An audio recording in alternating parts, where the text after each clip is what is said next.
పేదరికం ఆశల పల్లకి. అది జమచల్లి అనే ఒక చిన్న గ్రామం. ఆ గ్రామంలో శంకరయ్య, పార్వతమ్మ దంపతులు నివసిస్తున్నారు. వాళ్ళకి ఇద్దరు పిల్లలు, సితార, సురేష్. సితారకు పెళ్లి వయసు వచ్చిందని వాళ్ళు పెళ్లి సంబంధాలు చూడడం మొదలుపెట్టారు. అయితే ఆ రోజు ఇల్లంతా హడావుడిగా ఉంది. ఎందుకంటే సితారకి పెళ్లి చూపులని తమ్ముడు సురేష్ తోరణాలు కట్టి స్వీట్లు సిద్ధం చేసి కుర్చీలన్నీ బయట వేసి ఉంచుతాడు. ఇల్లంతా చాలా అందంగా సిద్ధంగా ఉంటుంది. ఇదిలా ఉండగా సితారకి చెల్లెలు వరుసయ్యే ఆరావళి ఆమెని సిద్ధం చేస్తూ సితారతో ఇలా అంటుంది. అక్క, అసలు ఈ పట్టు చీరలో నువ్వు దేవతలా ఉన్నావు తెలుసా? బావగారు నిన్ను చూడగానే ఫిదా అయిపోవడం ఖాయం. చిన్నగా నవ్వుతూ కంగారుగా, చాలే ఆపు, ఇంకా వాళ్ళు రానేలేదు, అప్పుడే బావగారు అంటున్నావా? నాకేమో గుండె దడగా ఉంది ఆరావళి. అందుకే కదా నేనున్నది, నువ్వు ప్రశాంతంగా ఉండు. ఈ మల్లెపూల వాసన చూడు, నీ కంగారంతా పోతుంది అని మాట్లాడుతూ ఉండగా ఇంతలో సురేష్ పెద్దగా కేక వేస్తూ వస్తాడు. అక్క, అంతా సిద్ధమే కదా?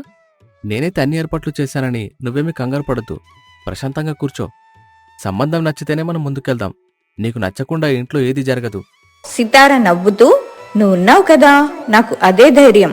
అమ్మా నాన్నకి ధైర్యం చెప్పు, వాళ్ళు కంగారు పడుతున్నారు అని చెప్పడంతో నేను చూసుకుంటానక్క అని అంటాడు.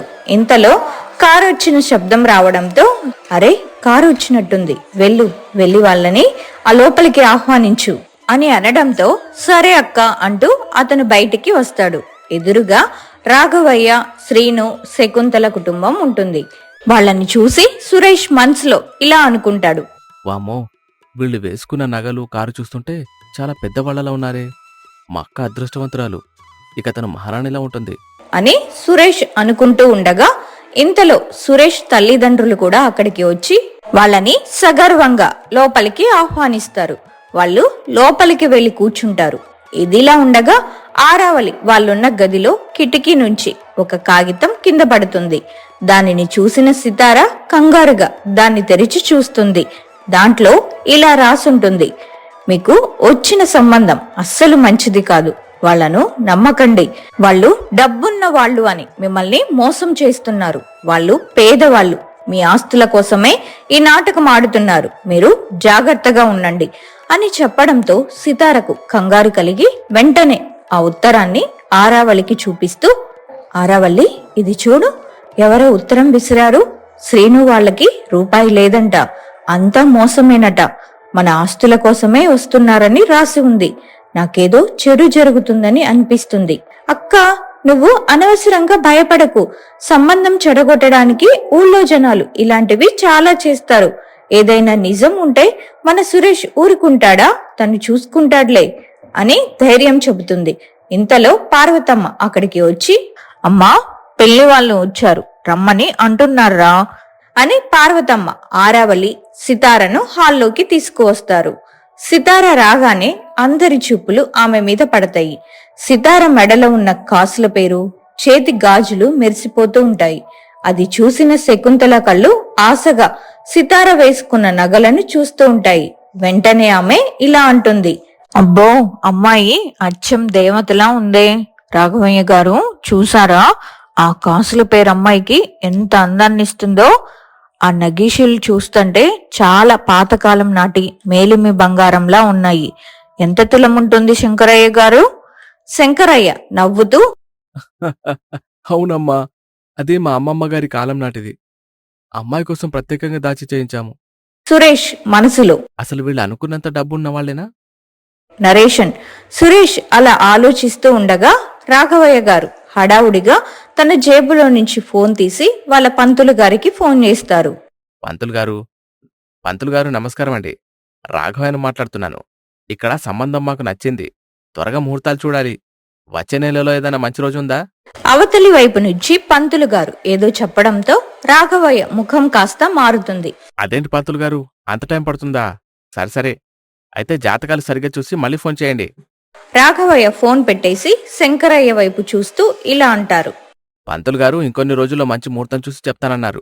ప్రస్తుతానికి మాకు సంబంధం నచ్చింది, మేము వెళ్ళొస్తాం అని చెప్పి రాఘవయ్య కుటుంబం అక్కడి నుండి సెలవు తీసుకుంటూ వారు వెళ్ళిన తర్వాత సితారం మనసులో ఆందోళన మరింత పెరుగుతుంది.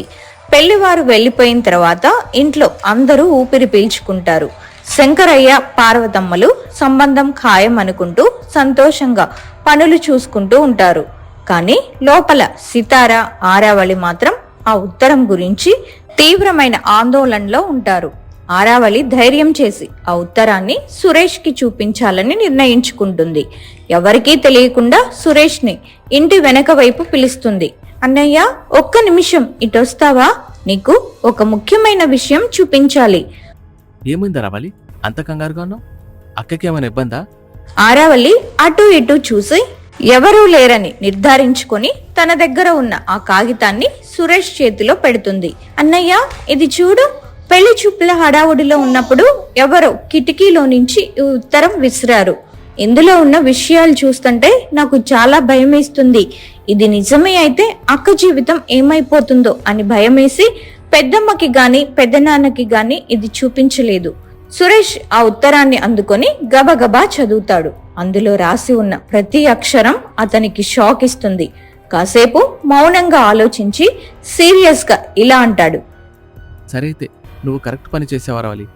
నాకు కూడా వాళ్ళు మాట్లాడుతున్న తీరు చూస్తుంటే అనుమానం కలిగింది. పెళ్లి కూతురు గురించి కాకుండా కేవలం ఆస్తుల గురించి ఆరా తీస్తున్నారు. మరి ఇప్పుడు ఏం చేద్దామన్నయ్యా? పెద్దమ్మ వాళ్ళకి చెప్పేద్దామా? వద్దు, ఇప్పుడు చెప్తే వాళ్ళు అనవసరంగా కంగారు పడతారు. అసలు వాళ్ళ గురించి పూర్తి వివరణ తెలుసుకున్న తర్వాతే ఏం చేయాలో నిర్ణయించుకుందాం. అంతవరకు ఈ విషయం ఎవరికి తెలియనివ్వకు. ముఖ్యంగా నాన్నకి తెలిస్తే ఊరుకోరు. అక్కని కూడా ఎవరికి ఏమీ చెప్పొద్దని చెప్పు. నేనంతా చూసుకుంటాను. సురేష్ మాటలతో ఆరావళికి కాస్త ధైర్యం వస్తుంది.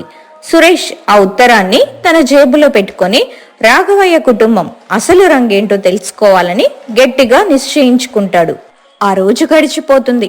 మరుసటి రోజు ఉదయం సురేష్ ఆరావళిని తీసుకొని రాఘవయ్య గారికి ఊరికి వెళ్లి అసలు నిజాన్ని తెలుసుకోవాలని నిర్ణయించుకుంటాడు.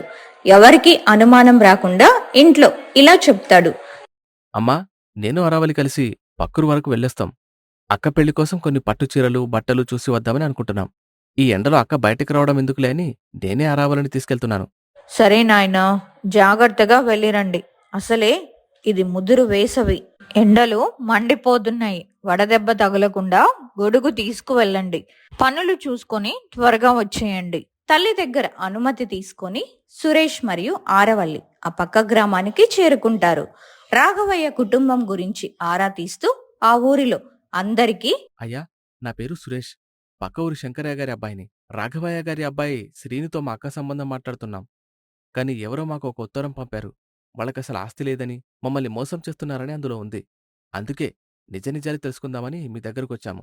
సురేష్ మాటలు వినగానే రాజయ్య, రాధమ్మ ఒక్కసారిగా పెద్దగా నవ్వుతారు. ఆ నవ్వు చూసి సురేష్, ఆరావల్లి ఒకరి ముఖం ఒకరు చూసుకుంటారు. ఎవరో మీకు అబద్ధం చెప్పారని బాబు. రాఘవయ్య వాళ్లకు ఈ ఊళ్ళోనే కాదు, చుట్టుపక్కల మండలాల్లో కూడా చాలా ఆస్తులున్నాయి. నిజం చెప్పాలంటే మాకంటే వాళ్లే పెద్ద ధనవంతులు. అవును బాబు, వాళ్ళకి ఆస్తిపాస్తులకేం తక్కువ లేదు. కాకపోతే వాళ్ళకి మనుషుల కంటే ధనం మీద, బంగారం మీద వ్యామోహం కొంచెం ఎక్కువ. ఎప్పుడు ఆస్తుల గురించే మాట్లాడుతూ ఉంటారు తప్ప వాళ్ళు పేదవాళ్ళు మాత్రం కాదు. ఆ ఉత్తరం రాసింది ఎవరో గాని మీ సంబంధం చెడగొట్టడానికి బాగానే ప్లాన్ చేశారు. ఊరి పెద్దలు చెప్పిన మాటలు విని సురేష్, ఆరావళి ఒక్కసారిగా ఆశ్చర్యపోతారు. ఆ ఉత్తరంలో ఉన్నది అబద్ధమని తేలడంతో ఒకవైపు ఊరట కలిగిన అసలు ఆ ఉత్తరం ఎవరు రాశారన్న ప్రశ్న సురేష్ ను వేధించడం మొదలు పెడుతుంది. రాజయ్య దంపతులు చెప్పిన మాటలతో సురేష్, ఆరావళి ఒక నిర్ణయానికి వస్తారు. ఆ ఊరి పెద్దలు అంత ఖచ్చితంగా చెప్పడంతో ఆ ఉత్తరం అబద్ధమని నమ్ముతారు. అక్కడి నుండి బయలుదేరి ఊరి చివరన ఉన్న ఒక పెద్ద మర్రి చెట్టు కింద నీడ కోసం ఆగుతారు. అన్నయ్య, నిజంగా ఆ పెద్దయిన వాళ్ళు నిజం చెప్పి చాలా మంచి పని చేశారు. నాకిప్పుడు మనసు చాలా ప్రశాంతంగా ఉంది. కానీ ఆ ఉత్తరం రాసి మనల్ని అంతలా భయపెట్టింది ఎవరో మాత్రం అర్థం కావడం లేదు. అవునా రావల్లి, నాకు కూడా అదే గందరగోళంగా ఉంది. వాళ్ళంతా ధనవంతులని తెలిసాక నాకేం భయం లేదు. కానీ మనకి అబద్ధపు ఉత్తరం పంపిన వ్యక్తి ఎవరో తెలుసుకోవాలి. వాళ్ళిద్దరూ ఇలా చర్చించుకుంటూ ఉండగా అటుగా వెళ్తున్న మహేశ్వరరావు అనే వ్యక్తి వారి దగ్గర ఆగుతాడు. అనుమానంగా వారిని చూస్తూ పలకరిస్తాడు. ఎవరు బాబు మీరు? చూస్తుంటే ఈ ఊరి వాళ్ళలా లేరు, కొత్త వాళ్ళలా కనిపిస్తున్నారు. ఇక్కడ కూర్చొని ఏం మాట్లాడుకుంటున్నారు? అవునండి, మేము పక్క గ్రామం నుండి వచ్చాము. ఇక్కడ రాఘవయ్య శకుంతల గారి కుటుంబం గురించి తెలుసుకోవడానికి రాజయ్య గారి ఇంటికి వెళ్ళాము. వాళ్ళ కుటుంబం గురించి చాలా గొప్పగా చెప్పారు. సురేష్ మాటలు వినగానే మహేశ్వరరావు ముఖం ఒక్కసారిగా సీరియస్గా మారిపోతుంది. అతను ఆశ్చర్యంగా వారి వైపు చూస్తూ ఇలా అంటాడు. పిచ్చివాళ్ళ బాబు మీరు? అసలు మీరు ఎవరిని కలుసుకున్నారో తెలుసా? ఆ రాజయ్య రాధమ్మ ఇద్దరికీ మతిస్థిమితం లేదు. వాళ్ళు ఏది పడితే అది వాగుతుంటారు. వాళ్ళు చెప్పేవని నమ్మి మీరు ఇక్కడి వరకు వచ్చారా? అసలు విషయం ఏంటంటే, మీరు చెప్పిన రాఘవయ్య శకుంతల శ్రీను అనే పేర్లు ఉన్న వాళ్లే ఈ ఊళ్ళో లేరు. మీరు పొరపాటున వేరే ఊరికి వచ్చినట్టున్నారు. ఆ మాట వినగానే సురేష్ ఆరావల్లి గుండెలు ఆగినంత పనవుతుంది. ఒకరు చెప్పింది నిజమని నమ్మేలోపే మరొకరు అసలు ఆ వ్యక్తులే లేరని చెప్పడంతో వారికి ఏం చేయాలో పాలుపోదు. చుట్టూ ఉన్న గాలి కూడా ఒక్కసారిగా నిశ్శబ్దమైపోయినట్టు అనిపిస్తుంది. ఆరావళి వణుకుతున్న గొంతుతో, అన్నయ్య ఏంటిది? అసలు ఏం జరుగుతుంది? ఒకరు ధనవంతులు అంటున్నారు, మరొకరు అసలు ఆ మనుషులే లేరంటున్నారు. మన ఇంటికి వచ్చి పెళ్లి చూపులు చేసుకున్నది ఎవరు మరి? నాకేం అర్థం కావడం లేదు అరవలి. ఇక్కడ ఉండటం కంటే ముందు ఇంటికి వెళ్ళడం మంచిది. పద, త్వరగా వెళ్దాం. మహేశ్వరరావు మాటలతో కలిసిన అయోమయం, భయం వెన్నాడుతూ ఉండగా సురేష్ ఆరావళి కంగారుగా అక్కడి నుండి బయలుదేరి తమ గ్రామానికి చేరుకుంటారు. వారి మనసుల్లో ప్రశ్నలు తలెత్తుతూనే ఉంటాయి. సురేష్ ఆరావళి ఇల్లు చేరుకోగానే వారి ముఖాల్లోని భయాన్ని, అయోమయాన్ని చూసి పార్వతమ్మ కంగారు పడుతుంది. చేతిలో బట్టల సంచులు లేకపోవడం చూసి ఆశ్చర్యపోతూ వారి దగ్గరికి వస్తుంది. ఆరావళి ఏదో చెప్పబోతూ ఉండగా పార్వతమ్మే మాట అందుకుంటుంది. ఏంట్రా ఇద్దరూ ఇలా బిక్క ముఖాలు వేసుకొని వచ్చారు? బట్టలు తీసుకురావడానికి వెళ్ళిన వాళ్ళు ఖాళీ చేతులతో వచ్చారేంటి? సరేలే, అది పక్కన పెట్టండి.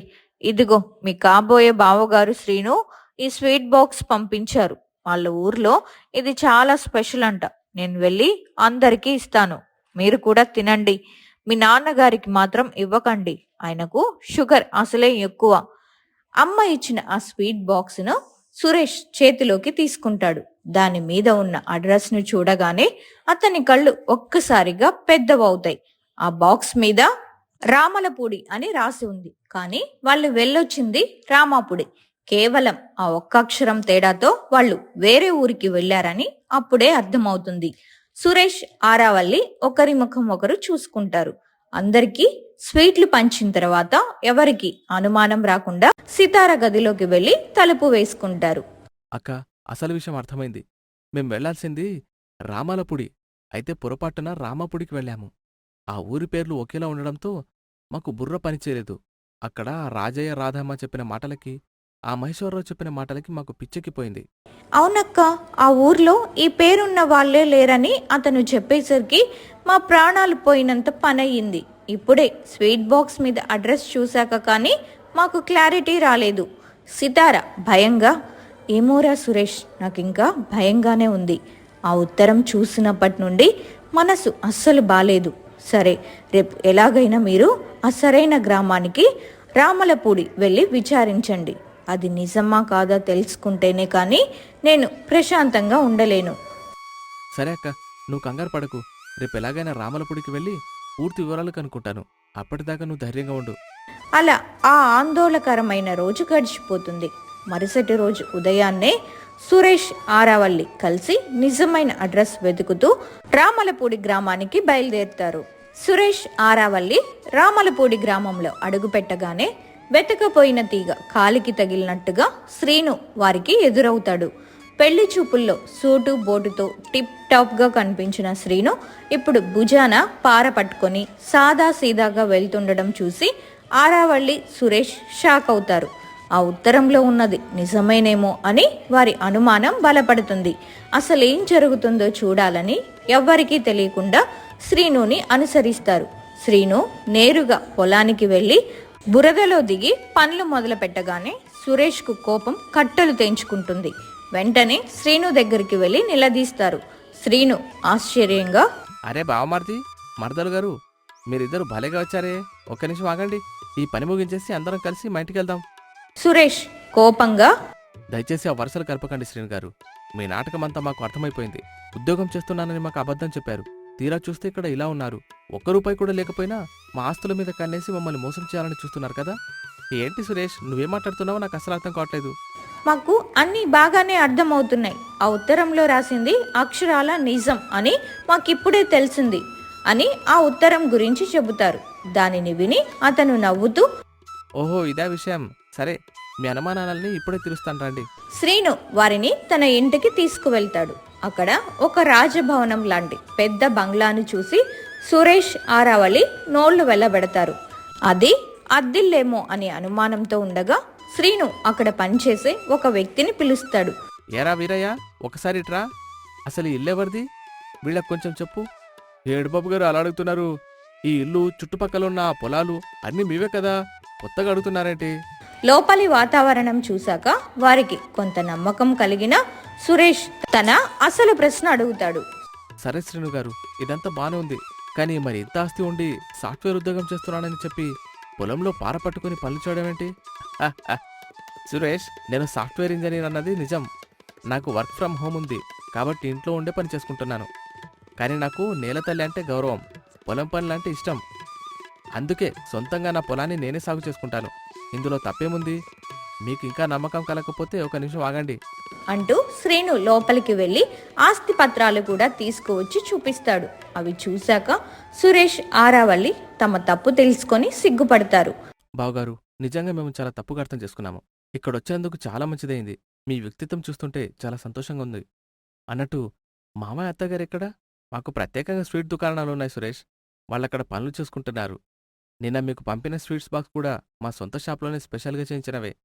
అన్ని తెలుసుకున్న తర్వాత సురేష్, ఆరావళి సంతోషంగా ఇంటికి తిరుగు ప్రయాణం అవుతారు. ఇంటికి వెళ్ళాక సితారకు జరిగిందంతా వివరిస్తారు. ఆ మాటలు విని సితార ప్రాణం లేచి వచ్చినట్టుగా సంతోషిస్తుంది. కానీ సురేష్ మనసులో మాత్రం ఒక ప్రశ్న మిగిలిపోతుంది. బావగారు, అంత మంచివారైతే మరి ఆ ఉత్తరం రాసింది ఎవరు? ఎందుకు మనల్ని అంతలా భయపెట్టాలని చూశారు?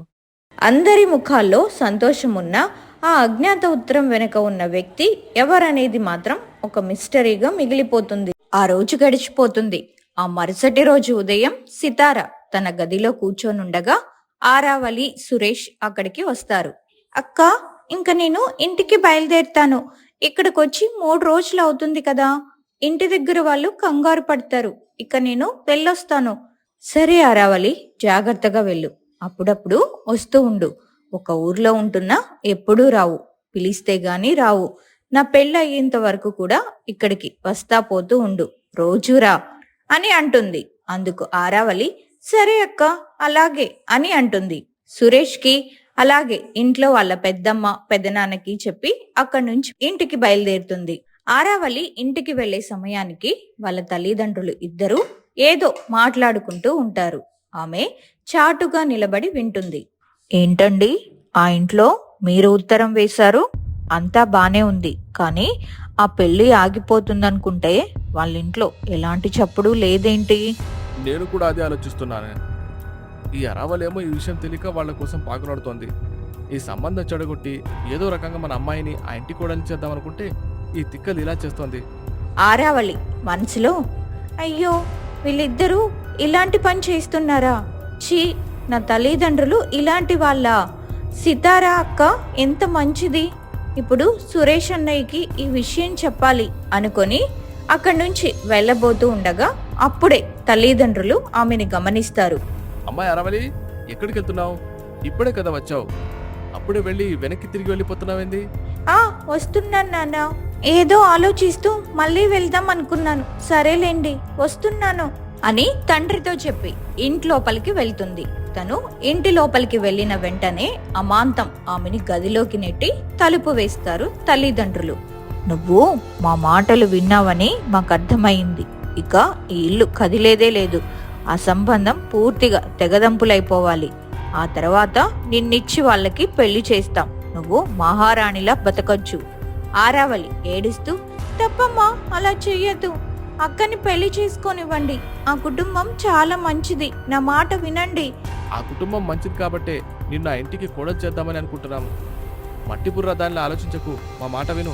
గది బయట నిలబడి గురవయ్య రాధమ్మలు తమ పంతాన్ని బలంగా చెప్తుంటే లోపల ఆరావళి నిస్సహాయంగా ఏడుస్తూ ఉంటుంది. కానీ ఆమె మనసులో మాత్రం ఎలాగైనా అక్కడి నుండి తప్పించుకొని సురేష్కు ఈ కుట్ర గురించి చెప్పాలనే పట్టుదల పెరుగుతుంది.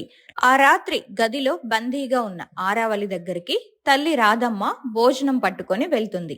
ఆరావళి ఎలాగైనా తన తల్లి మనసు మార్చాలని, చూడమ్మా, మీరు అనుకున్నట్టు ఏమీ జరగదు, ఎందుకంటే నిజ నిజాలేంటో మాకు తెలిసిపోయాయి, సురేష్ అన్నయ్యకి కూడా అన్నీ తెలిసిపోయాయి. ఇప్పుడు మీరు ఏం చేయలేరు. శ్రీను బావకి సితార అక్కకి పెళ్లి చేయడం తప్ప మీరేం చేయలేరు.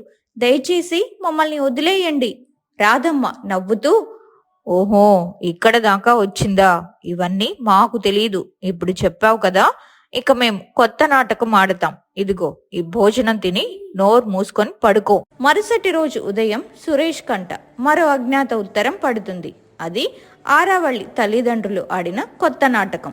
స్త్రీను ఆస్తుల గురించి కాకుండా అతని ప్రవర్తన గురించి ఆ ఉత్తరంలో భయంకరమైన విషయాలు రాసి ఉంటాయి. అది చదివిన సురేష్ మనసులో ఉత్తరం చదువుతూ, అతని ఆస్తుల కాగితాలన్నీ వట్టి అబద్ధాలట.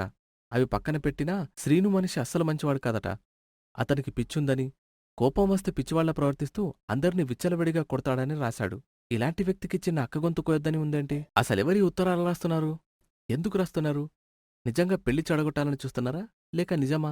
ఏం అర్థం కావడం లేదు. అసలు నిజాన్ని ఎలా తెలుసుకోవాలి? బాధగా అయోమయంగా సురేష్ను ఉత్తరాల రూపంలో అనుమానాలు వేధిస్తుంటే ఇటు శ్రీను ఇంటికి కూడా ఒక అజ్ఞాత ఉత్తరం చేరుతుంది. అందులో సితార ప్రవర్తన గురించి చాలా నీచంగా రాసుంటుంది. అది చూసిన శ్రీను దిగ్భ్రాంతి చెందుతాడు. అతని తల్లిదండ్రులు రాఘవయ్య, శకుంతల ఆ ఉత్తరం చదివి తీవ్ర ఆగ్రహానికి లోనవుతారు. రాఘవయ్య గారు, చూసారా ఈ ఉత్తరంలో ఆ సితార గురించి ఏం రాసి ఉందో? ఇలాంటి నడవడిక లేని అమ్మాయిని మన ఇంటి కోడలిగా తెచ్చుకుంటే ఊర్లో మన పరువు ఏమవుతుంది? వెంటనే ఈ సంబంధం వద్దు అని చెప్పేయండి. అమ్మా, ఎవరో పేరులేని ఉత్తరం రాస్తే దాన్ని నమ్మి ఒక అమ్మాయిని నిందించడం పద్ధతి కాదు. అసలు నా గురించి కూడా వాళ్ళకి అలాగే ఎవరో తప్పుడు ఉత్తరాలు రాశారట. ఇదంతా ఎవరో కావాలని మన పెళ్లి చెడగొట్టడానికి ఆడుతున్న నాటకం. నాటకమో నిజమో మాకు అనవసరం శ్రీను.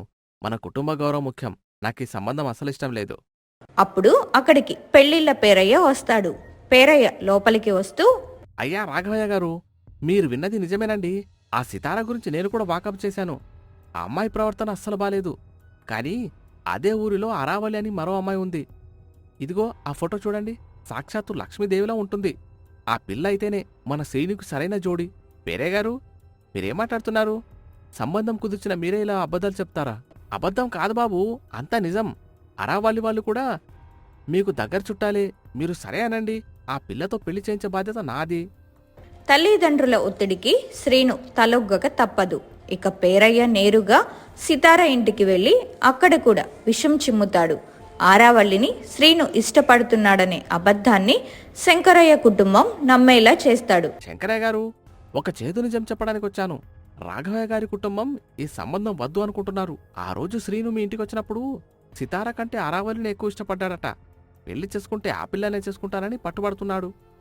సురేష్ షాక్ అవుతూ, ఏమంటున్నారు పేరయ్య గారు? అదే బాబు, మొన్న అరావళి వాళ్ళ ఇంటికి కూడా వెళ్ళిందట కదా. ఆ అబ్బాయికి ఆ పిల్లే నచ్చింది. ఇక మనమేం చేస్తాం? నేను వెళ్ళి వస్తాను. పార్వతమ్మ కళ్ళల్లో నీళ్లతో, పోనీలేరా సురేష్, మనమ్మాయి వాళ్ళకి తగదు అనుకుందాం. ఆరావళి అయినా ఆ ఇంటి కోడలిగా వెళ్ళి సంతోషంగా ఉంటే చాలు. మన తలరాత ఇంతే. అసలు అరావళి వాళ్ళ ఇంటికి ఎందుకు వెళ్ళింది? మాకొక్క మాట కూడా చెప్పలేదు. పేరయ్య వెళ్ళిపోయిన తర్వాత ఇంట్లో ఒక నిశ్శబ్దం ఆవహిస్తుంది. ఆరావళి తమకు చెప్పకుండా శ్రీను ఇంటికి వెళ్ళిందని పేరయ్య చెప్పిన మాటలు సురేష్ను తీవ్రంగా కలిచివేస్తాయి. ఇక ఏమాత్రం దాచకూడదని నిర్ణయించుకున్న సురేష్ తన తల్లిదండ్రుల దగ్గరకు వెళ్లి అసలు నిజాన్ని బయటపెడతాడు. నానా, పేరయ్య గారు చెప్పింది నిజం కాదు. అరావళి ఒక్కటే ఆ ఇంటికి వెళ్ళలేదు. నేను కూడా తనతో పాటే వెళ్ళాను. నిజానికి మేమిద్దరం కలిసే ఆ ఊరికెళ్ళాం.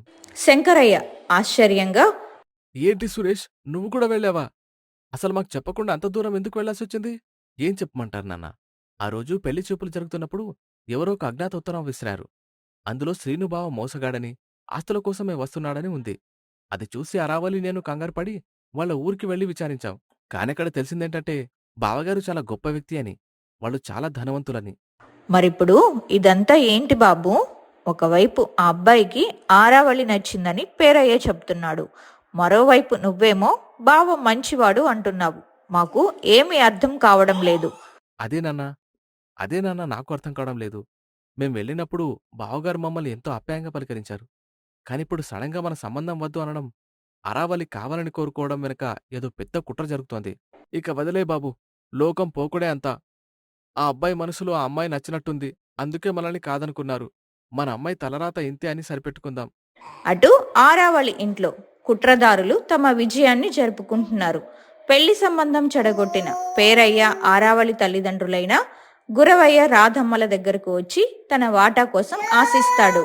చూసారా గురువయ్య గారు, నేను చెప్పినట్టుగానే అటు శ్రీను కుటుంబానికి సీతార మీద ఆశయం కలిగేలా చేశాను. ఇటు శంకర కుటుంబానికి శ్రీను మీద అనుమానం వచ్చేలా చేశాను.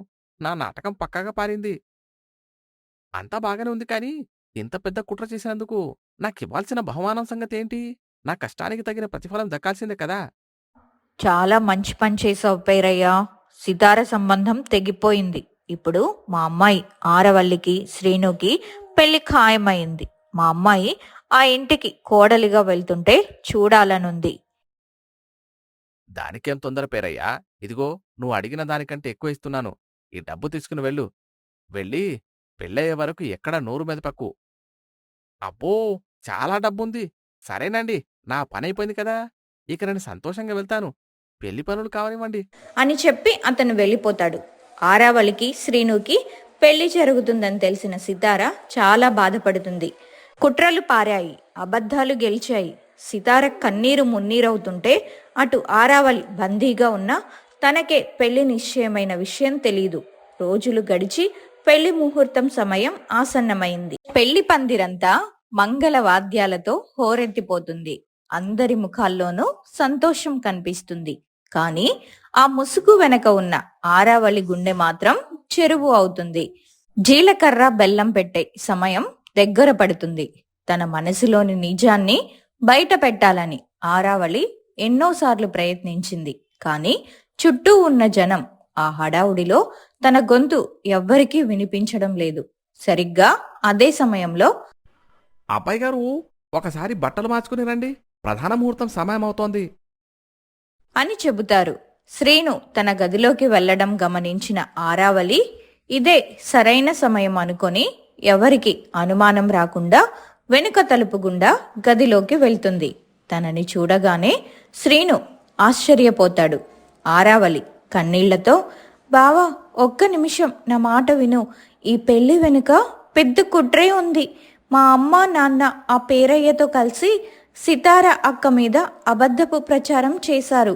ఆ ఉత్తరాలు రాసింది కూడా వాళ్ళే. నిన్ను పెళ్లి చేసుకోవాల్సింది అక్క, నేను కాదు బావా. శ్రీను నిశ్చేష్టుడై, ఏమంటున్నావు అరవలి? ఇంత పెద్ద మోసం జరిగిందా? ఇప్పుడెలా? మంగళసూత్రం కట్టే సమయం దగ్గర పడుతోంది. బయట అందరూ ఎదురు చూస్తున్నారు. ఇప్పుడు మనం ఏం చేయగలం? నాకు తెలియదు బావా, కానీ ఈ పెళ్లి మనిద్దరికీ ఇష్టం లేదు. ప్రస్తుతానికి పీటల మీద కూర్చుందాం, తర్వాత ఏదో ఒకటి చేద్దాం. మన వల్ల సితార అక్క జీవితం నాశనం అవ్వకూడదు. ఇంతలో గది తలుపులు ఎవరు గట్టిగా బాదుతున్న శబ్దం వినిపిస్తుంది. శ్రీనుబాబు గారు, త్వరగా రండి, ముహూర్తం దాటిపోతుంది అని గురవయ్య కేకలు వేస్తాడు.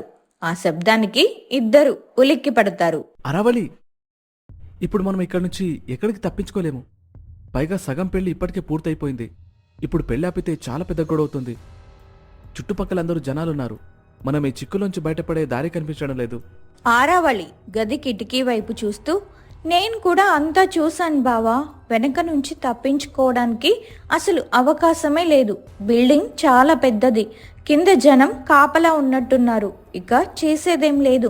మీరన్నట్టుగానే కార్యక్రమం పూర్తయిన తర్వాతే మనం ప్రశాంతంగా మాట్లాడుకుందాం. ప్రస్తుతానికి పీటల మీద కూర్చుందాం.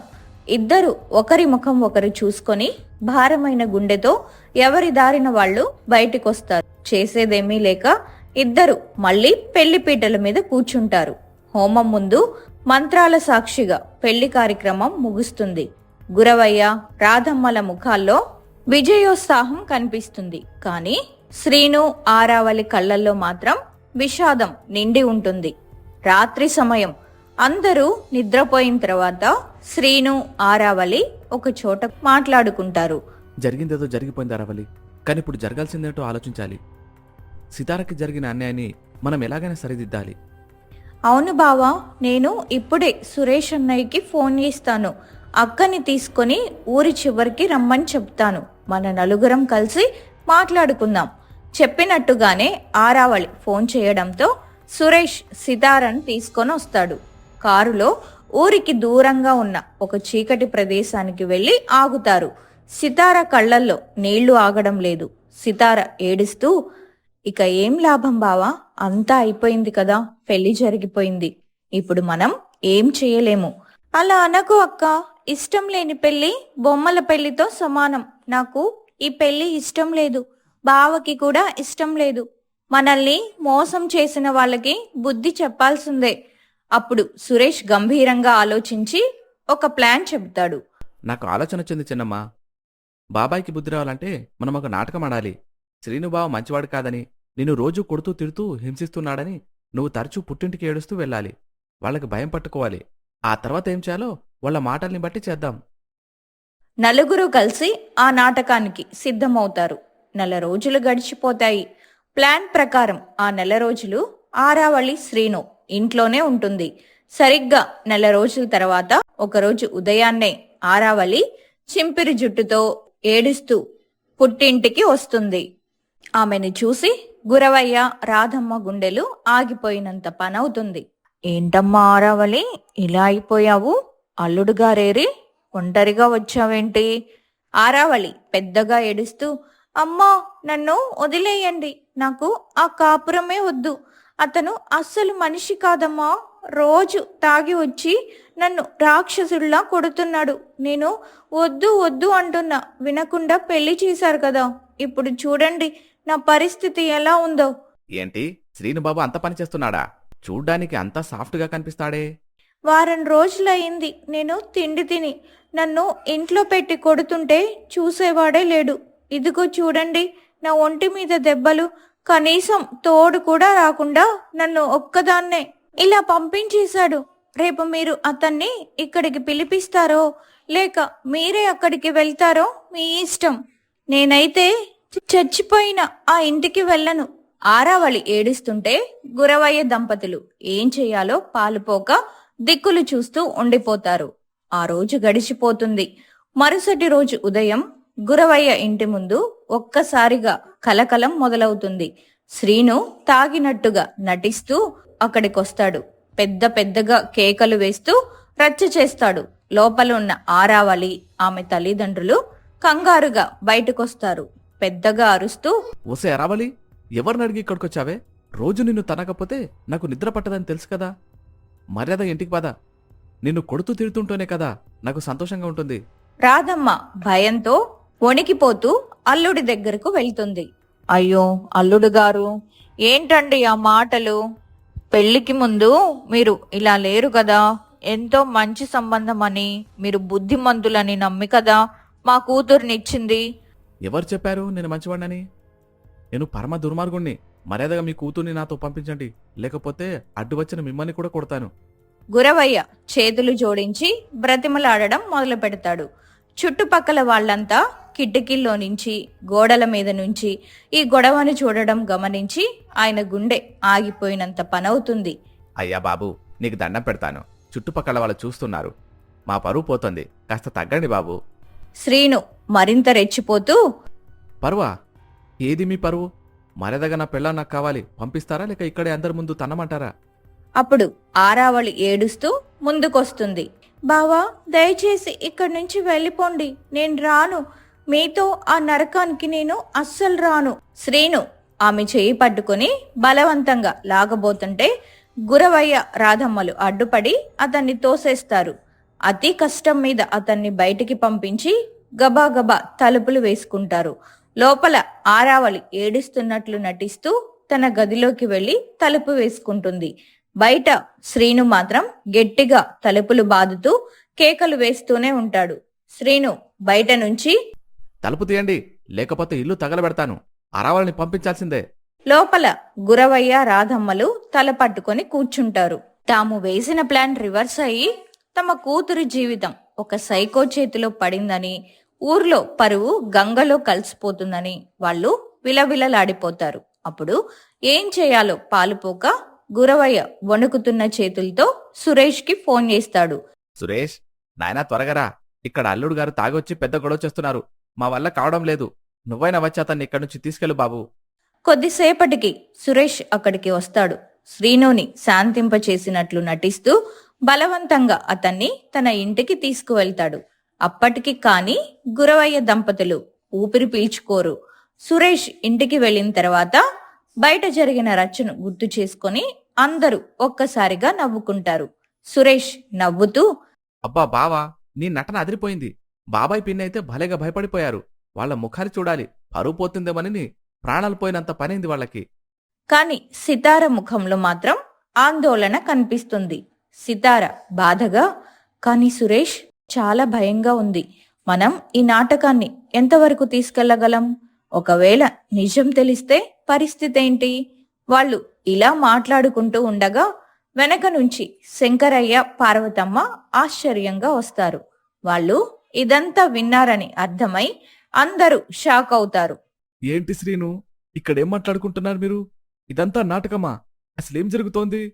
అప్పుడు సితార ఏడుస్తూ జరిగిన మోసాన్ని, ఆరావళి పడుతున్న ఇబ్బందిని, వాళ్ళు ఆడుతున్న నాటకం వెనక ఉన్న ఉద్దేశాన్ని వివరిస్తుంది. అది విని రాఘవయ్య దంపతులు నిశ్చేష్టులవుతారు. నాకు చాలా బాధగా ఉంది. కానీ ఇప్పుడు మీరు చేస్తున్నది సరైనదా కాదా అని నేనే సరిగ్గా చెప్పలేకపోతున్నాను. నా మనసు అస్సలు బాలేదు అంటూ అక్కడి నుంచి వెళ్ళిపోతాడు. నాయనా, మీ ప్రయత్నం మీరు చేయండి. ఆ భగవంతుడు ఏం చేస్తాడో, చివరికి ఏమవుతుందో ఎవ్వరికీ తెలియదు. అంతా మంచే జరగాలని కోరుకుంటున్నాను అని ఆమె కూడా వెళ్ళిపోతుంది. ఆరావళి పుట్టింట్లో రాధమ్మ, గురవయ్యలు తల పట్టుకొని కూర్చుంటారు. రాధమ్మ, ఏంటి ఇలా జరిగింది? ఒకటనుకుంటే ఇంకొకటయ్యింది. ఇప్పుడు ఏం చేయాలి మనం? అల్లుడు చూస్తే అలా తయారయ్యాడు. అప్పుడే ఆరావళి ఆవేశంగా వాళ్ళ దగ్గరికి వస్తుంది. నాకు ఈ పెళ్లి వద్దు అని మొత్తుకున్నా వినలేదు. అన్యాయంగా అక్కకి కావాల్సిన సంబంధాన్ని నాకు కట్టబెట్టారు. ఇప్పుడు చూసారుగా ఏం జరిగిందో. ఇప్పటికైనా మించిపోయింది లేదు. నాకు వెంటనే విడాకులిప్పించండి. ఈ నరకం నుంచి నన్ను కాపాడండి. ఆశ్చర్యంగా, విడాకులా? ఏంటమ్మా ఆ మాటలు? అసలు విడాకులంటే శ్రీను ఒప్పుకుంటాడా? అతను ఒప్పుకోపోయినా మీరు ఒప్పించండి. దయచేసి నన్ను వదిలేయండి అని ఏడుస్తూ లోపలికి వెళ్ళిపోతుంది. కొంత సమయం తర్వాత రాధమ్మ, గురవయ్యలు ఆరావళి దగ్గరికి వచ్చి నచ్చచెప్పే ప్రయత్నం చేస్తారు. చూడమ్మా, కాపురంలో చిన్న చిన్న గొడవలు అన్నీ జరుగుతూనే ఉంటాయి. నువ్వు కొంచెం నిదానంగా అర్థం చేసుకో. అతను మారుతాడులే. విడాకులు అంటే ఊర్లో మన పరువు ఏమవుతుంది తల్లి? వాళ్ళు విడాకుల ప్రసక్తి తీసుకురావడానికి అస్సలు ఇష్టపడడం లేదని ఆరావళికి అర్థమవుతుంది. వాళ్ళు దారికి వచ్చేలా లేరని గ్రహించి వెంటనే సురేష్కి ఫోన్ చేసి విషయం చెబుతుంది. సురేష్ ఆ విషయాన్ని శ్రీనుతో పంచుకుంటాడు. అయితే ఇప్పుడు డ్రామాని మరింత పెంచాలి సురేష్. అప్పుడే వాళ్ళు దారికొస్తారు. కొంత సమయం తర్వాత శ్రీను చాలా ప్రశాంతంగా తాగిన మైకం దిగినట్టుగా నటిస్తూ అత్తవారింటికి వస్తాడు. గురవయ్య రాధమ్మల కాళ్ల మీద పడినంత పని చేస్తాడు. మామగారు, నన్ను క్షమించండి. ఏదో కోపంలో, ఆవేశంలో అలా ప్రవర్తించాను. నన్ను నమ్మండి. ఇక నుంచి అరావలిని కళ్ళలో పెట్టుకుని చూసుకుంటాను. మర్యాదగా ఇంటికి పంపించండి. అల్లుడు మారిపోయాడని నమ్మిన గురవయ్య దంపతులు సంతోషపడతారు. జాగ్రత్తగా చూసుకో బాబు. మా అమ్మాయిని ఎంతో ముద్దుగా పెంచుకున్నాం. ఇకపై కొట్టొద్దు, తిట్టొద్దు. పద్ధతిగా కాపురం చేసుకోండి. శ్రీను సరే అని తల ఊపి ఆరావళిని తీసుకొని అక్కడి నుంచి బయలుదేరుతాడు. శ్రీను ఆరావళిని తీసుకొని తన ఇంటికి చేరుకుంటాడు. అప్పటికే అక్కడ సురేష్, సితార ఎదురు చూస్తూ ఉంటారు. శ్రీను తన తల్లిదండ్రులైన రాఘవయ్య, శకుంతలమ్మను పిలిచి అసలేం జరుగుతుందో, తాము ఆడుతున్న నాటకం వెనక ఉన్న అసలు ఉద్దేశమేంటో విపులంగా వివరిస్తాడు. అది విన్న రాఘవయ్య ముఖం గంభీరంగా మారుతుంది. శ్రీను, మీరేం చేస్తున్నారో మీకు అర్థమవుతోందా? పెళ్ళి అంటే ఆటలు అనుకుంటున్నారా? జరిగిపోయిన దాన్ని ఎవరు మార్చలేరు. లోకం దృష్టిలో మీరిద్దరూ భార్యాభర్తలు. ఇప్పుడు ఈ నాటకాలని ఎందుకు నాయనా? అవును బాబు, ఆరావళి కూడా మంచి పిల్లే కదా. ఇవన్నీ వదిలేసి మీరు సంతోషంగా కాపురం చేసుకోండి. సితారకి జరిగిన అన్యాయానికి మనం వేరే విధంగా ఏదైనా సహాయం చేద్దాం. కానీ ఈ విడాకులు నాటకాలు మన కుటుంబ గౌరవానికి మంచివి కావు. తల్లిదండ్రులు అలా సర్ది చెప్పాలని చూడడంతో ఆరావళికి కోపం వస్తుంది. ఆమె గట్టిగా తన నిర్ణయాన్ని తెలియజేస్తుంది. నిశ్చయంగా మావయ్య గారు, మేము ఎలా సంతోషంగా ఉండగలము అని మీరు అనుకుంటున్నారు? మా ఇద్దరికి ఈ పెళ్లి ఇష్టం లేదు. కేవలం కుట్రలు అబద్ధాలు మీద నిలబడిన ఈ బంధాన్ని నేను అస్సలు ఒప్పుకోను. శ్రీను బావ మనసులో సితార అక్క ఉంది, నా మనసులో బావలే. ఇలాంటి పరిస్థితుల్లో మేము కాపురం ఎలా చేయగలం? అవును నాన్న, మేమిదంతా మీకు చెప్పింది మీరు మాకు సాయం చేస్తారని, మా బాధను అర్థం చేసుకుంటారని మాత్రమే. అంతేగాని మా ఇద్దరిని కలిసి ఉండమని సలహాలిస్తారని కాదు. మీకిష్టమైతే ఈ నాటకంలో మాకు తోడుగా ఉండండి, లేదంటే ఈ పోరాటం మేమే కొనసాగించుకుంటాం. కానీ సితారకి న్యాయం జరిగే వరకు నేను ఊరుకోను. శ్రీను మరియు ఆరావళి మాటల్లోని నిజాయితీని, వారి పట్టుదలను చూసి రాఘవయ్య మనస్సు కరుగుతుంది. తన కొడుకు ఇష్టం లేని పెళ్లితో జీవితాంతం బాధపడడం ఆయనకిష్టం లేదు. రాఘవయ్య నిట్టూరుస్తూ, సరే నాయనా, నీ మొండితనం ముందు నేను ఓడిపోయాను. మీరు చేస్తున్నది లోకానికి తప్పుగా అనిపించినా ధర్మం వైపు నిలబడాలని మీరు అనుకుంటున్నారు కాబట్టి నేను కూడా మీకు సాయం చేస్తాను. ఈ నాటకంలో నా వంతు పాత్ర నేను పోషిస్తాను. రాఘవయ్య ఒప్పుకోవడంతో శకుంతలమ్మ కూడా తన పంతాన్ని వదులుకుంటుంది.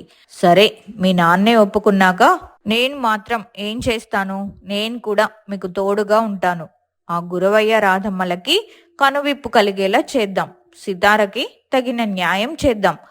నలుగురు ఒక్కసారిగా ఊపిరి పీల్చుకుంటారు. ఇప్పుడు శ్రీను తల్లిదండ్రులు కూడా తోడవ్వడంతో నాటకం మరింత రక్తి కట్టబోతుంది. వారం రోజులు గడిచాయి. ఆరావళి మళ్ళీ ఏడుస్తూ పుట్టింటికి వస్తుంది. ఆమె ముఖంలో నీరసం, కళ్ళల్లో భయం చూసి గురవయ్య రాధమ్మ కంగారు పడతారు. మళ్ళీ ఏమైందమ్మా? అల్లుడు గారు మళ్ళీ కొట్టారా? ఆరావళి వెక్కి వెక్కి ఏడుస్తూ, అమ్మా, ఆ ఇంట్లో నాకు నరకం కనిపిస్తుంది. బావ ఒక్కడే కాదు, అత్త మామలు కూడా నన్ను వేధిస్తున్నారు. అదనపు కట్నం కావాలని, లేకపోతే ఇంట్లోకి రానివ్వమని నన్ను బయటికి పంపించేశారు. ఆశ్చర్యంగా, కట్నమా? ఉన్న డబ్బులు బంగారం అంతా వాళ్ళ చేతిలోనే పెట్టాం కదా. ఇంకా 4 ఎకరాల పొలం నీ పేరు మీదనే ఉంది. ఇంకా ఏం కావాలంట వాళ్ళకి? ఏంటో వీళ్ళ బాధలు అస్సలు అర్థం కావడం లేదు. అరవల్లి, నువ్వు ఇప్పుడే ఫోన్ చేయి. నేను వాళ్ళని ఇక్కడికి రమ్మని చెప్పా. వాళ్ళని ఇక్కడికి రమ్మని చెప్పు. ముఖాముఖి తెలుసుకుందాం. ఆరావళి ఫోన్ చేయడంతో రాఘవయ్య, శకుంతలమ్మ అక్కడికి వస్తారు. రాగానే వాళ్ల మధ్య మాటల యుద్ధం మొదలవుతుంది. చూడండి రాఘవయ్య గారు, మీ అమ్మాయిని మేము కోడలిగా తెచ్చుకున్నా కానీ మా స్థాయికి తగ్గట్టు కట్నం ఇవ్వలేదు. మా శ్రీను సాఫ్ట్వేర్ ఇంజనీర్. అతనికి వచ్చిన సంబంధాలు ఎలా ఉంటాయో తెలుసా? ఇంకో 10 లక్షలు ఇస్తేనే అరావళి మా ఇంట్లో అడుగు పెడుతుంది. గురవయ్య చేతులు జోడించి, అయ్యా, మేమున్నదంతా ఇచ్చేశాం. ఇప్పుడు అంత డబ్బు ఎక్కడి నుంచి తేవాలి? దయచేసి కనికరించండి. అదంతా మాకు అనవసరం. కట్నం పట్టుకొనొస్తేనే మీ అమ్మాయిని రమ్మనండి, లేదంటే విడాకులు తీసేసుకోండి. ఇలా విడివిడిగా ఉండడం కంటే అదే మంచిది అంటూ వాళ్ళిద్దరూ కఠినంగా అక్కడి నుంచి వెళ్ళిపోతారు. రాధమ్మ గుండె పగిలిపోతుంది. తన కూతురు జీవితం ఇలా రోడ్డున పడడం చూసి తట్టుకోలేకపోతుంది. సరేనమ్మా, విడాకులే తీసుకుందాం. ఆ నరకంలో నువ్వు ఉండడం కంటే నా కళ్ళ ముందు ఉండడమే మేలు. శ్రీనుని ఒప్పించి విడాకులు తీసుకుందాం. కొన్ని రోజులు గడిచాక శ్రీను అక్కడికొస్తాడు. విడాకుల ప్రసక్తి రాగానే మొదట పెద్దగా గొడవ చేస్తాడు. నేను విడాకులు ఇవ్వను, చంపేస్తాను అని అరుస్తాడు. కానీ రాధమ్మ కాళ్ళ వేళ్ళ పడి బ్రతిమలాడడంతో చివరికి సరే అని ఒప్పుకుంటాడు. విడాకుల పత్రాల మీద సంతకాలు పూర్తవుతాయి. అందరూ వెళ్ళిపోయాక రాధమ్మ ఏడుస్తూ ఆరావళి దగ్గర కూర్చుంటుంది. అమ్మా ఆరావళి, ఇప్పుడు నిన్ను ఎవరు పెళ్లి చేసుకుంటారు? ఒంటరిగా మిగిలిపోయావు కదా. ఆ రోజు చేసిన మా తప్పుకి ఈ రోజు దేవుడు ఇలా శిక్ష వేశాడు. అమ్మా, మీరు చేసిన తప్పుని మీరిప్పుడు సరిదిద్దుకోలేరు. కళ్ళు తుడుచుకుంటూ, కానీ ఆరావళి, నాకు విషయం సంతోషంగా ఉంది. నేను చేసిన పాపం వల్ల సితార జీవితం నాశనం అవ్వకుండా ఉంది. ఆ నరకంలోకి సితార వెళ్ళి ఉంటే తను తట్టుకోలేకపోయేది. పోనీలే, నేను చేసింది చెడ్డ పనైనా సితారకి మాత్రం మంచి జరిగింది. ఆ దేవుడు తనని కాపాడాడు. ఆ మాట వినగానే ఆరవళ్ళికి నవ్వొస్తుంది. ఆమె గట్టిగా నవ్వడం చూసి రాధమ్మ ఆశ్చర్యపోతుంది. వెంటనే ఆరావళి ఫోన్ చేసి అందరినీ అక్కడికి రమ్మని పిలుస్తుంది. శ్రీను, సితార, సురేష్, రాఘవయ్య, శకుంతలమ్మ అందరూ అక్కడికి వస్తారు. అమ్మా, ఇదంతా నాటకం. శ్రీను బావ మంచోడు, మావయ్య గారు కూడా మంచోళ్లే. మీరు చేసిన కుట్రను బయట పెట్టడానికి మేమంతా కలిసి ఆడిన నాటకం ఇది. నిజం తెలుసుకున్న రాధమ్మ, గురవయ్యలు ఒక్కసారిగా షాక్ అవుతారు. తాము పడిన ఆవేదనంతా తమని మార్చడానికే అని తెలుసుకున్న రాధమ్మ కన్నీళ్లతో అందరికీ క్షమాపణ చెబుతుంది. నన్ను క్షమించండి సితారా, అల్లుడు గారు, మమ్మల్ని క్షమించండి. ఆస్తి మీద ఆశతో కళ్ళు మూసుకుపోయి ఇంత పెద్ద తప్పు చేశాం. ఇప్పుడు మా కళ్ళు తెరుచుకున్నాయి. అప్పుడే శ్రీను పెళ్లిల పేరయ్యను కూడా అక్కడికి తీసుకొస్తాడు. పేరయ్య వణుకుతూ నిలబడతాడు. గట్టిగా హెచ్చరిస్తూ, ఊళ్ళో కాకుండా జైల్లో పెట్టిస్తాను, జాగ్రత్త. తప్పైపోయింది బాబు, ఇంకెప్పుడు ఇలాంటి పనులు చేయను, నన్ను వదిలేయండి. అందరి ముఖాల్లో ఇప్పుడు చిరునవ్వులు విరుస్తాయి. సరే, జరిగిందేదో జరిగిపోయింది. గతాన్ని తవ్వుకోవడం వల్ల ప్రయోజనం లేదు. ఇప్పుడు జరగాల్సిందేంటో చూడండి. మన పిల్లల భవిష్యత్తు ముఖ్యం. రాధమ్మ చేతులు జోడించి, అవునన్నయ్య గారు, ఇంకేముంది, సితారకి శ్రీనుకి పెళ్లి చేయడమే మా కోరిక. అలాగే నా బిడ్డ ఆరావళి కూడా ఒంటరిదైపోయింది. మీరే తనకి ఒక మంచి సంబంధం చూసి పెళ్లి తంతు కానివ్వండి బాబు. మీరు చూసిన సంబంధం అయితేనే మాకు నమ్మకం ఉంటుంది. తప్పకుండా రాదమ్మా. అరావళి మన ఇంటి పిల్ల. మనకి మంచి సంబంధాన్ని చూసి పెళ్లి చేసే బాధ్యత నాది. అందరి సమక్షంలో సితార, శ్రీనుల వివాహం ఘనంగా జరుగుతుంది. సితార కొత్త కోడలిగా రాఘవయ్య ఇంట్లో అడుగు పెడుతుంది. ఆ ఇల్లంతా సంతోషంతో నిండిపోతుంది. సరిగ్గా నెల రోజులు గడిచిన తర్వాత రాఘవయ్య గారు ఒక మంచి సంబంధం తీసుకొని రాధమ్మ ఇంటికి వస్తారు. రాధమ్మ, పక్కూళ్ళో రాజయ్య అనే ధనవంతుడున్నాడు. ఆయన కొడుకు రమేష్ చాలా మంచివాడు. అమెరికాలో సాఫ్ట్వేర్ ఉద్యోగం చేస్తున్నాడు. పెళ్ళైన తర్వాత అమ్మాయిని కూడా అమెరికా తీసుకెళ్తాడట. ఒకవేళ మీకు అది ఇష్టం లేకపోతే ఇక్కడికి వచ్చి సెటిల్ అవుతానంటున్నాడు. రాధమ్మ సంతోషంగా, అబ్బాయి బుద్ధిమంతుడైతే చాలన్నయ్య గారు, మా ఆరావళి సుఖంగా ఉంటే అంతకంటే ఏం కావాలి. కొన్ని రోజుల తర్వాత రమేష్ కుటుంబం పెళ్లి చూపులకి వస్తుంది. ఇరు కుటుంబాల మధ్య మాటలు జరుగుతూ ఉండగా రమేష్ మరియు ఆరావళి ఏకాంతంగా మాట్లాడుకోవడానికి పక్కకు వెళ్తారు. అదే సమయంలో సితార అక్కడికి వస్తుంది. ఆమె ముఖంలో ఏదో తెలియని ఆందోళన కనిపిస్తుంది. సారీ రమేష్ గారు, మిమ్మల్ని డిస్టర్బ్ చేస్తున్నందుకు ఏమనుకోవద్దు. కానీ మీకు ఒక నిజం చెప్పాలని ఇక్కడికి వచ్చాను. చెప్పండి సీతారా గారు, ఏమైంది? నిజానికి ఆరావళికి ఇంతకు ముందే శ్రీనుతో పెళ్లి జరిగింది. కానీ అది కేవలం ఒక కుట్ర వల్ల జరిగిన పొరపాటు. దాని నుంచి బయటపడడానికి మేమంతా కలిసి ఒక నాటకం ఆడి విడాకులు ఇప్పించాం. ఈ విషయం మీకు ఇప్పుడు ఎందుకు చెప్తున్నానంటే, రేపు ఎవరో వచ్చి విడాకులు జరిగాయని చెప్పి ఈ పెళ్లిని చెడగొడతారేమోనని నాకు భయంగా ఉంది. నా చెల్లెలు జీవితం మళ్ళీ చిక్కుల్లో పడడం నాకు ఇష్టం లేదు. సితార మాటలు విని రమేష్ ఒక్క క్షణం మౌనంగా ఉండి తరువాత చిరునవ్వుతో ఆరావళి వైపు చూస్తాడు. సీతారా గారు, మీరు నిజం చెప్పినందుకు చాలా సంతోషంగా ఉంది. గతం గతమే. అరావళి వ్యక్తిత్వం నాకు నచ్చింది. నిజాయితీగా మీరు ఇప్పుడే ఈ విషయం చెప్పడం వల్ల మీ మీద, అరావళి మీద నా గౌరవం ఇంకా పెరిగింది. నాకు ఈ సంబంధం ఇష్టమే. ఆ మాట వినగానే సితార, ఆరావళి కళ్ళల్లో ఆనంద బాష్పాలు రాలుతాయి. రమేష్ వెళ్ళి తన తల్లిదండ్రులకు తన నిర్ణయాన్ని చెబుతాడు. రాజయ్య కుటుంబం కూడా ఎంతో సంతోషంగా ఒప్పుకుంటారు. కొన్ని రోజుల్లోనే ఆరావళి, రమేష్ల వివాహం అంగరంగ వైభవంగా జరుగుతుంది. ఆరావళి రమేష్తో కలిసి అత్తగారింట్లో కొత్త కోడలిగా అడుగు పెడుతుంది. గతం ఇచ్చిన చేదు జ్ఞాపకాలను తుడిచిపెట్టేలా రమేష్ ప్రేమ, అత్తామామల ఆదరణ ఆమెకు కొండంత అండగా నిలుస్తాయి. ఇంటి పనులు చూసుకుంటూ, అత్తామామల అవసరాలను కనిపెట్టుకుంటూ ఆరావళి ఆ ఇంట్లో మహాలక్ష్మిలా వెలిగిపోతుంది. సరిగ్గా నెల రోజులు గడిచిన తర్వాత ఒకరోజు సాయంత్రం రమేష్ ఆరావళితో తన మనసులోని మాట చెబుతాడు. అరావళి, మనం అమెరికా వెళ్ళడానికి అన్ని ఏర్పాట్లు చేస్తున్నాను. నీకు అక్కడ ఉండటం ఇష్టమేనా? ఒకవేళ నీకు ఇష్టం లేకపోతే చెప్పు, నా జాబ్ని ఇక్కడికే షిఫ్ట్ చేయించుకుంటాను. నీ సంతోషం కంటే నాకు ఏది ముఖ్యం కాదు. ఆరావళి నవ్వుతూ, అదేంటండి అలా అంటారు? అమెరికాలో సెటిల్ అవ్వాలనేది మీ కల కదా. మీరు ఎక్కడ ఉంటే నా ప్రపంచం అక్కడే ఉంటుంది. మీతో రావడానికి నాకేమి ఇబ్బంది లేదు. థ్యాంక్స్ అరావళి. మనం అక్కడ కొన్నేళ్ళు ఉండి మంచిగా సంపాదించుకొని మళ్ళీ మన సొంత ఊరికి తిరిగి వచ్చేద్దాం. కొన్ని రోజుల తర్వాత వీసా, పాస్పోర్ట్ అన్నీ సిద్ధమవుతాయి. అమెరికా ప్రయాణం ఖరారవుతుంది. ఆ రోజు ఎయిర్పోర్ట్ అంతా బంధుమిత్రులతో నిండిపోయింది. రాధమ్మ ముఖంలో ఒకవైపు కూతురు దూరం అవుతుందన్న బాధున్నా, మరోవైపు గొప్ప సంబంధం దొరికిందన్న తృప్తి కనిపిస్తుంది. శకుంతలమ్మ రాధమ్మతో, చూసావా రాధమ్మ, నువ్వు చేసిన ఒక చిన్న పొరపాటు వెనక ఇంత మంచి జరుగుతుందని ఎవ్వరూ ఊహించలేదు. రమేష్ లాంటి రత్నం లాంటి అబ్బాయి నీకు అల్లుడయ్యాడు. నీ బిడ్డిప్పుడు విదేశాలకు వెళ్తుంది. రాధమ్మ కళ్ళల్లో నీళ్లతో, అవునా, నా కూతురు అమెరికా వెళ్తుందంటే నాకింకా కలలాగే ఉంది. దేవుడు గొప్పవాడు. అప్పుడే ఆరావళి అందర్నీ చూసి కన్నీళ్లు పెట్టుకుంటుంది.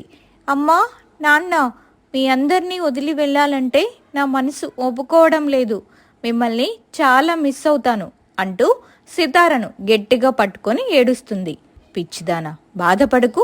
నిన్నటి వరకు ఈ పల్లెటూరి పొలిమేరలు దాటని నువ్వు ఈరోజు సముద్రాలు దాటి అమెరికా వెళ్తున్నావు. నీ జీవితం కొత్త మలుపు తిరుగుతుంది. ఇది మనం సంతోషించాల్సిన సమయం. అయినా ఇప్పుడు వీడియో కాల్స్ ఉన్నాయి కదా, రోజుకు 100 సార్లు మాట్లాడుకోవచ్చు. ధైర్యంగా వెళ్ళి చెల్లి. జాగ్రత్త అమ్మా తల్లి. వెళ్ళిన తర్వాత రోజు ఫోన్ చేయి.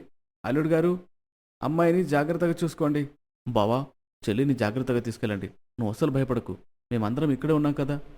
అంతలో ఫ్లైట్ అనౌన్స్మెంట్ రావడంతో అందరి ముఖాల్లో ఒక్కసారిగా నిశ్శబ్దం అలుముకుంటుంది. ఆరావళి కళ్ళల్లో నీళ్లు తిరుగుతుండడం చూసి, మామయ్య గారు, అత్తమ్మ, మీరందరూ ఇలా కంగారు పడుతుంటే అరావళిని నేను ఎలా తీసుకెళ్లగలను? ఒకటి మాత్రం గుర్తుపెట్టుకోండి, మీ అమ్మాయి ఇప్పుడు నా బాధ్యత. తను నా భార్య మాత్రమే కాదు, నా ప్రాణం. తనని నేను కళ్ళల్లో పెట్టుకుని చూసుకుంటాను. అక్కడ అమెరికాలో తనకి ఏ లోటు రానియను. మీరు ఎవరు ఆందోళన పడాల్సిన అవసరం లేదు. నన్ను నమ్మండి. రమేష్ మాటలకు గురవయ్య, రాధమ్మల మనసు కాస్త కుదుట పడుతుంది. అప్పుడే రమేష్ తండ్రి రాజయ్య, గురవయ్య గారు, మా అబ్బాయి గురించి మీకు తెలుసు కదా, తను చాలా మంచివాడు. ఇవన్నీ ఆనంద బాష్పాలని నాకు తెలుసు, కానీ ఇలా కన్నీళ్లతో పిల్లల్ని పంపించడం మంచిది కాదు. నవ్వుతూ వాళ్ళకి వీడుకోలు చెప్పండి. అప్పుడే వాళ్ళ ప్రయాణం కూడా సుఖంగా సాగుతుంది. రాజయ్య భార్య కూడా ఆరావళిని దగ్గరికి తీసుకొని నుదిటి మీద ముద్దు పెడుతుంది. అప్పుడే ఎయిర్పోర్ట్లో ఫైనల్ అనౌన్స్మెంట్ వినిపిస్తుంది. Announcement, attention please, flight number A11012 New York passengers are requested to proceed for boarding. బావా, సమయం అవుతోంది, ఇక బయలుదేరండి. జాగ్రత్తగా వెళ్ళండి. వెళ్ళాక ఫోన్ చేయండి వెంటనే. ఆరావళి అందరికీ పాదాభివందనం చేసి సితారను ఆఖరిసారిగా గట్టిగా హత్తుకుంటుంది. రమేష్ అందరికీ చేతులు ఊపుతూ ఆరావళిని తీసుకొని లోపలికి వెళ్తాడు. వాళ్ళు వెళ్లే వరకు అందరూ అక్కడే నిలబడి చూస్తూ ఉంటారు. కొద్దిసేపటికి ఆకాశంలోకి ఎగిరిపోతున్న విమానాన్ని చూస్తూ సితార మనసులో ఇలా అనుకుంటుంది, ఎన్ని కష్టాలొచ్చినా నిజాయితీగా ఉంటే చివరకు దేవుడు ఇలాగే గొప్ప దారి చూపిస్తాడు. నా చెల్లి జీవితం వెలుగులతో నిండిపోవాలి. మా చెల్లికి ఎక్కడున్నా అంతా మంచే జరగాలి. తన కాపురం ఎప్పుడూ ఇలాగే పచ్చగా ఉండాలి భగవంతుడా అని అనుకుంటుంది. ఇక అందరూ కూడా బరువెక్కిన హృదయాలతో అందరూ ఒకరికొకరు వీడ్కోలు చెప్పుకుంటూ ఎవరి దారిన వాళ్ళు వెళ్ళిపోతారు. అమెరికా చేరుకున్న తర్వాత ఆరావళి జీవితం ఊహించని విధంగా మారిపోతుంది. రమేష్ ఆమెను అపరూపంగా చూసుకుంటాడు. అక్కడ కొత్త వాతావరణం, కొత్త మనుషులున్నా ప్రతిరోజు ఇండియాకి ఫోన్ చేసి అక్క సితారతో, అమ్మతో గంటల తరబడి మాట్లాడుతూ తన కబుర్లన్నీ పంచుకుంటూ ఉంటుంది. పేదరికం మరియు అపార్థాల నుంచి మొదలైన వారి జీవితాల పల్లకి చివరకు సుఖశాంతులనే గమ్యానికి చేరుకుంటుంది.